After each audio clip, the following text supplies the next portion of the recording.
Ce père de famille atteint de Parkinson se bagarre depuis 5 ans avec l'administration pour avoir le droit de séjourner en France pour se soigner. Les démarches en préfecture pour obtenir un titre de séjour sont un véritable parcours du combattant pour Ahmed.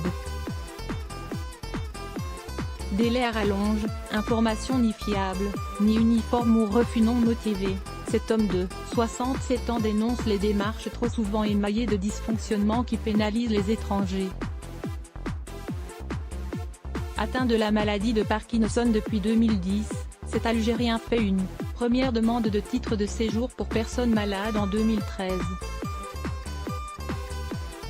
Je souhaitais me faire soigner en France car dans mon pays, cette maladie n'est pas très connue et on ne sait pas la traiter, explique Ahmed qui réside aujourd'hui à Créteil chez une de ses filles.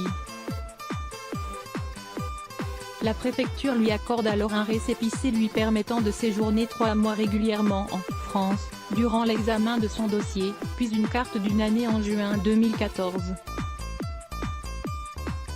Ensuite, les récépissés valables 6 et 3 mois s'enchaînent.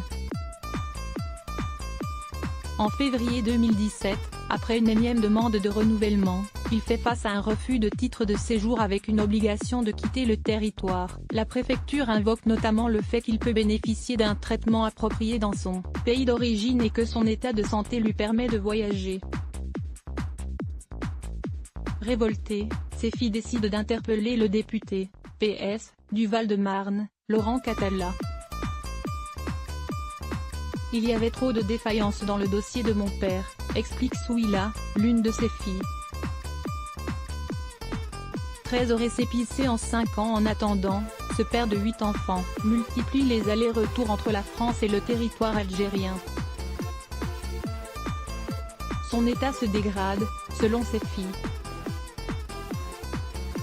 Devant la lenteur administrative de la préfecture, Ahmed dépose une demande de dossier à Auxerre. On ne savait plus vers qui se tourner.